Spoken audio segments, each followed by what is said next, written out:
In the quiet suburb of Canton, Massachusetts, where snow settles like a blanket of innocence and small-town life unfolds in routine predictability, a chilling discovery shattered that peace.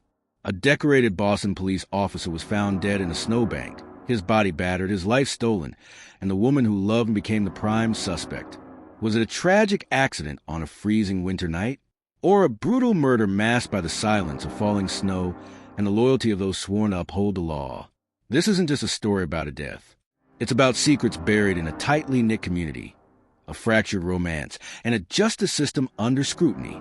It's about whispers behind closed doors and whether power and protection can outweigh the truth. As courtroom drama unfolds and new revelations surface, one woman stands at the center of it all, accused, vilified, and fighting to prove her innocence. This is the story of Karen Red. And what really happened on Fairview Road is a question still dividing a town, haunting a courtroom, and gripping a nation. It was a still night in Canton, Massachusetts, the kind of night where silence rides on snowflakes. January 29th, 2022 began like any other winter morning, sleepy, white, and cold. But as the town stirred to life under its fresh blanket of snow, one of its own, a seasoned Boston police officer named John O'Keefe, was found dead in a snowbank. The serenity of the landscape sharply contrasting the violence that may have led to his demise. John O'Keefe was just 46, a respected cop who had been raising his niece and nephew after their parents died. He was a quiet presence in his neighborhood, known for his loyalty, kindness, and dedication to both his badge and his family.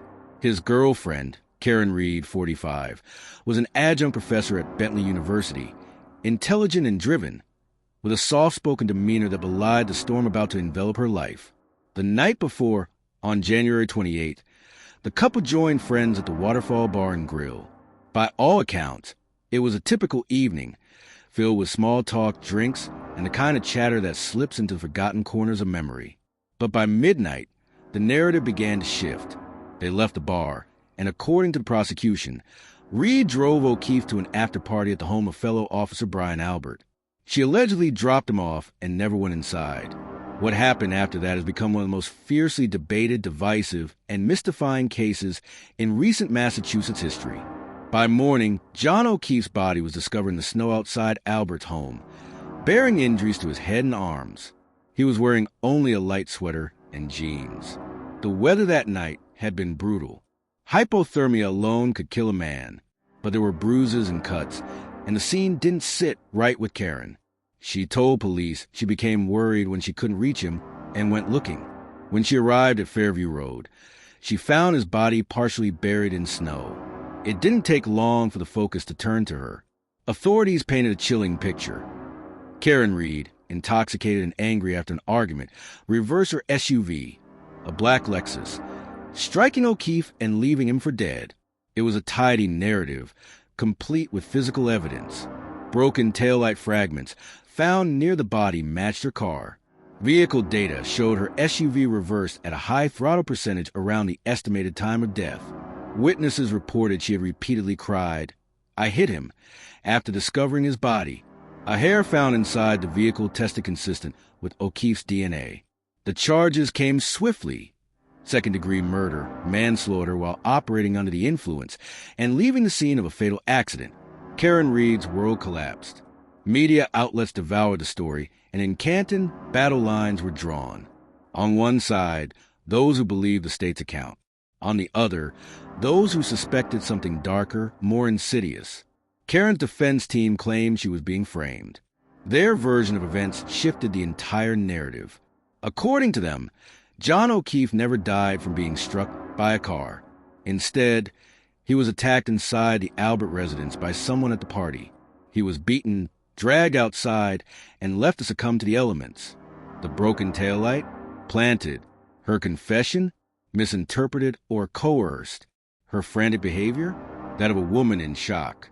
Key to the defense's case was the forensic evidence.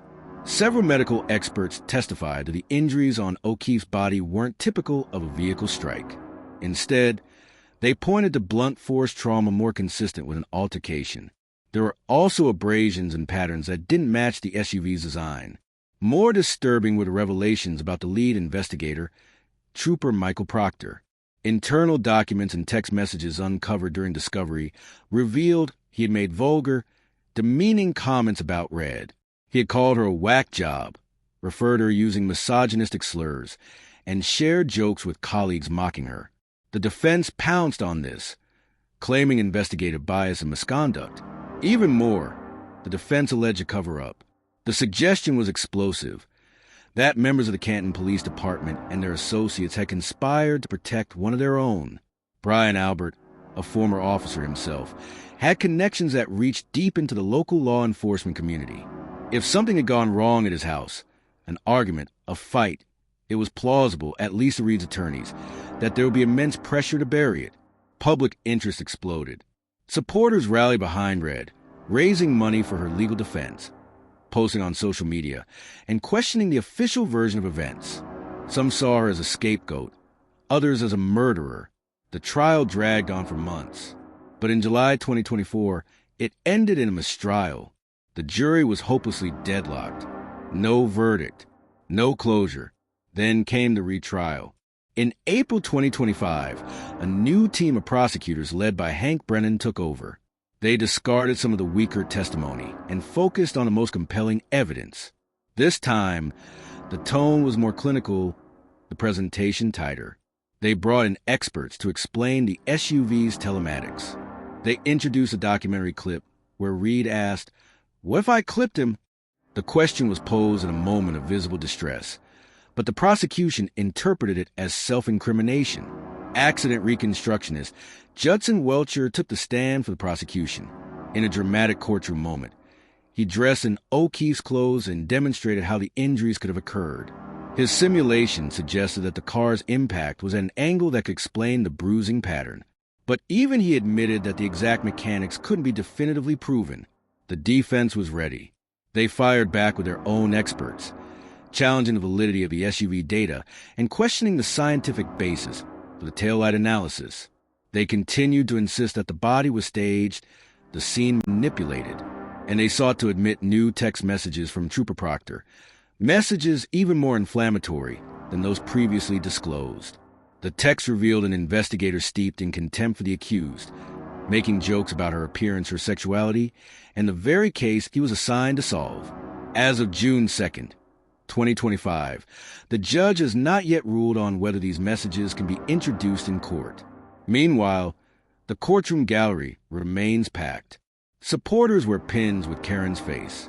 Across the aisle, others sit stoically, arms crossed, certain of her guilt. The town of Canton is caught in a vice of suspicion, grief, and outrage. Online forum, podcasts, and late-night cable shows dissect every detail, fueling the fire. The trial is expected to continue for several more weeks. More witnesses are slated to testify. More evidence will be presented. And at the heart of it all is the same unanswerable question. What really happened to John O'Keefe on that snowy night? Was it a tragic accident? A lover's lapse in judgment? Or was it something far more sinister, buried under snow, silence, and secrets? Whatever the truth, the Karen Red case has become more than just a trial. It's a mirror to a fractured community, a test of justice in the age of public opinion, and a chilling reminder that sometimes the quietest nights hide the loudest crimes. As of today, justice remains elusive, and the final verdict, both in the courtroom and in the public mind, still hangs in the balance. As the snow continues to fall softly over Canton, the shadows of that fateful night linger longer than the cold. The Karen Reed case remains tangled in a web of conflicting evidence, shattered trust, and unanswered questions. Was John O'Keefe the victim of a tragic accident?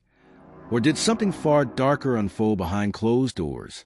Did the truth get lost beneath the snowdrifts of deception and alleged cover-ups? And if so, who holds the key to unlocking it? Karen Red, the police investigators, or someone else entirely? With the retrial still underway and the courtroom drama far from over, the community waits, divided and restless, desperate for justice, yet wary of the outcome. In the end, what really happened on that cold January night? And when all is said and done, will justice prevail, or will silence and secrets win once more? The answers remain buried, waiting to be uncovered.